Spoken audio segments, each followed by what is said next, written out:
They say walk in your truth and not in your shadows. They also tell you you're too much, making you feel like a burden, but they always want you to speak up for what isn't spoken. Unspoken truth, hiding behind an unspoken poet, unspoken stories, never get told by unspoken words.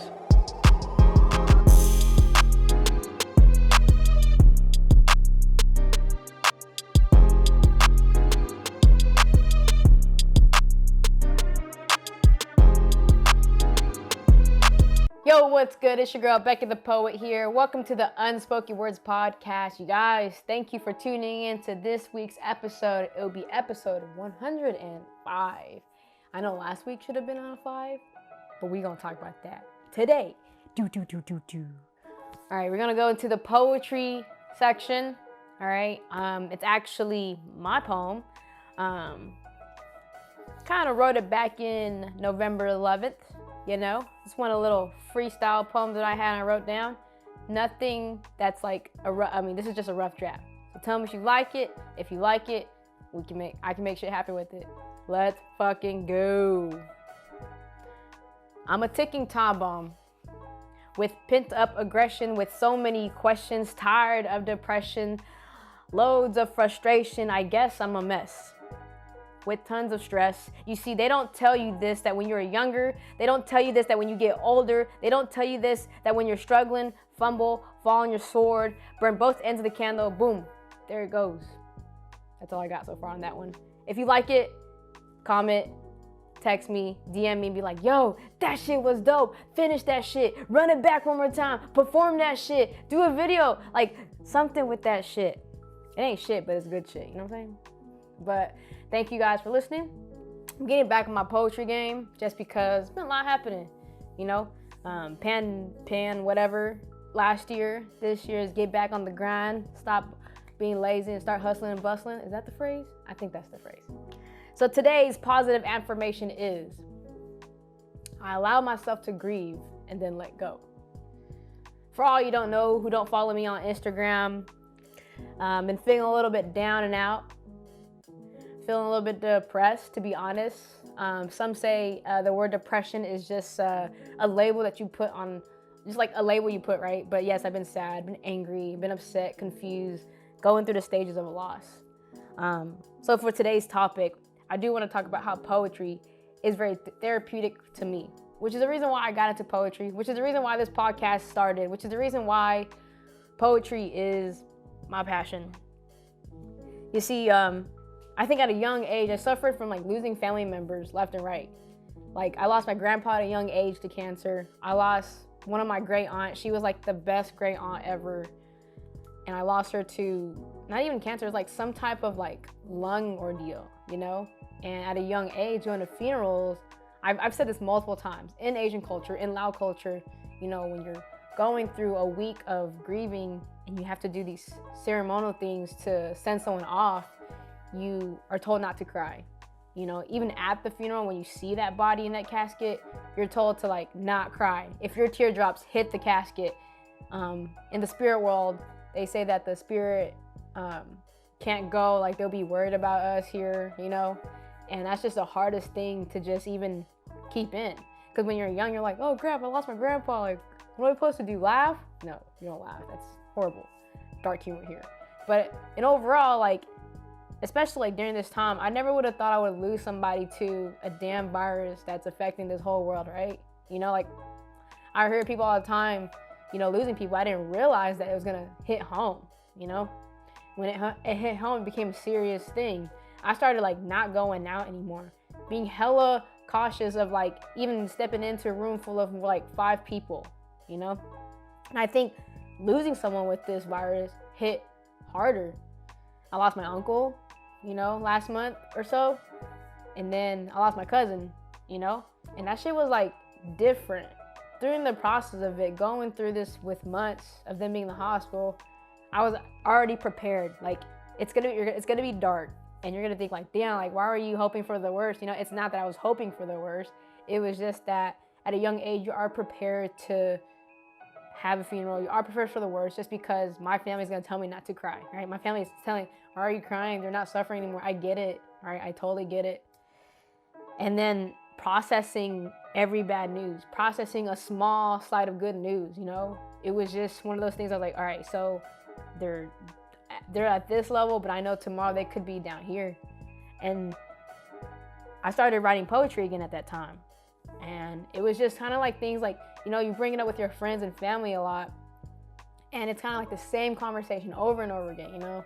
And they're like, man, like, it's gonna sound bad, but me overthinking would assume that my friends and family would be like, so did it happen? Did it not happen? And I'm like, I don't know. Like, you know, it's one of the things like, I know the worst is yet to come, but let me just accept it now, right? So I accepted it early on in the game.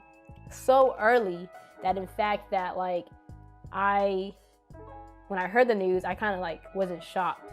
And that was the only thing that kind of just like made me okay for say, right? Talking to my mom about it. My cousin we grew up together, you know, and I was literally making pizza rolls for him, feeding my lunch for him, you know? So it was just one of those things where it's like, if I didn't write about it, who else was going to talk to about it? People were getting tired of hearing this, you know? And it's just my overthinking thought, right? Of like, if I continue to talk about this, people are like, man, Becky, like you're going through the same thing over and over again. But it's serious business when you're going through it like firsthand on, like first person wise, right?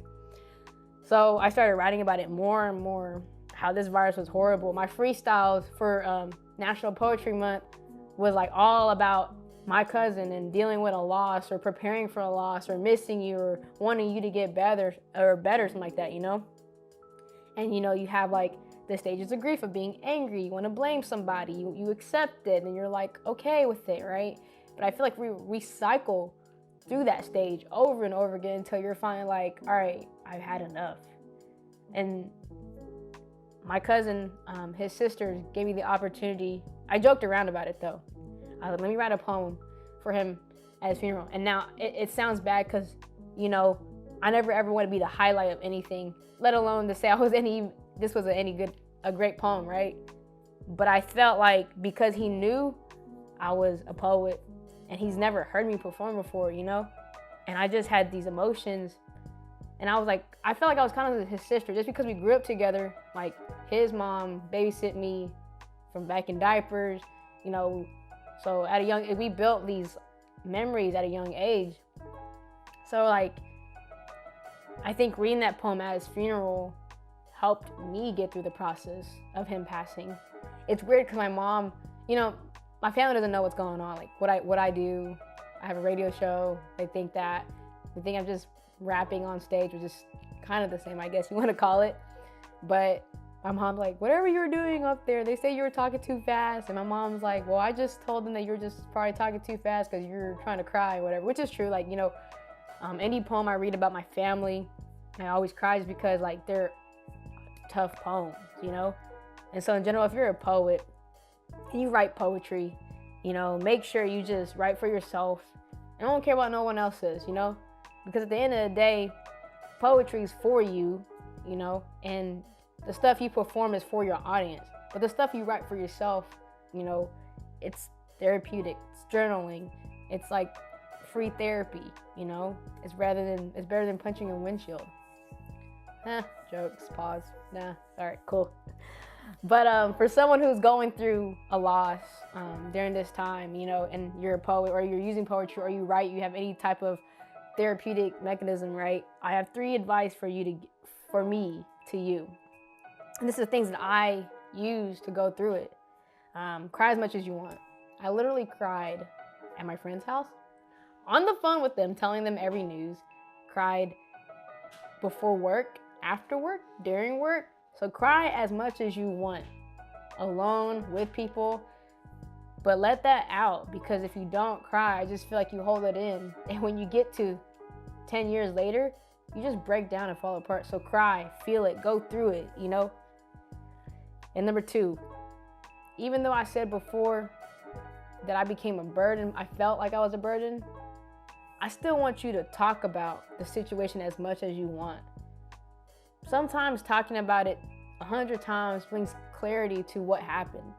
It allows your emotions to be acceptable, right? I'm no professional of going through any of these things. I just went through them personally, so just take that. at hand. And then 3, think about what that person would want for you to do. Now that that person has passed and has moved on into a new life, do they want you sitting there crying all day? Do they want you sitting in bed all day, you know? And you kind of just have to let that sink in and allow yourself to think, like, what do you want for yourself? What do you want that person to be watching over you doing, you know? And honestly, the best thing is be happy. You know, cry about it, talk about it, be sad, feel it, but then continue on to live your life and be happy. So when they watch down on you, that they know that you're okay and they're not having to worry. But those are my 3 advice for you. Poetry is very therapeutic. Reading, writing, whatever you do is very therapeutic. Use it when you need it the most, you know? Coming up, I was about to say January, we're in April. April 24th, I will be at the Abnormal Review, doing a live show there. It'll be Stay One Up.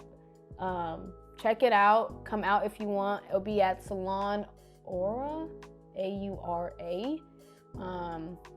The flyer is in my story.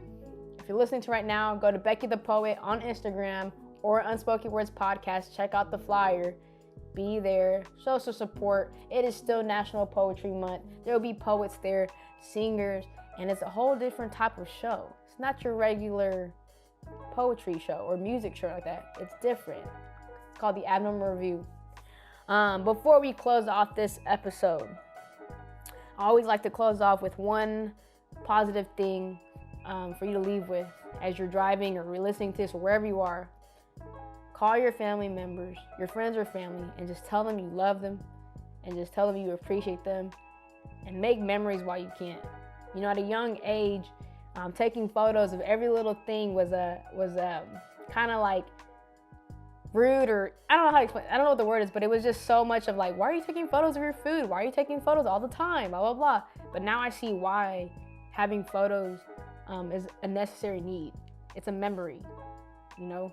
So tell your family and friends you love them, take photos, make memories, talk about life, enjoy life, and make sure whenever anything rough comes in your way that you constantly stay positive, feel your emotions, continue on with your life, all right? Thanks for listening to Unspoken Words Podcast. Check out next week's episode 106, next Thursday. Check it out on YouTube at Becky the Poet, or listen on all music listening platforms. All right, y'all. We out. If you haven't yet, please subscribe to my YouTube at Becky the Poet, and then follow me on Instagram, Becky the Poet, and the podcast, Unspoken Words Podcast. All right, you guys. Love ya.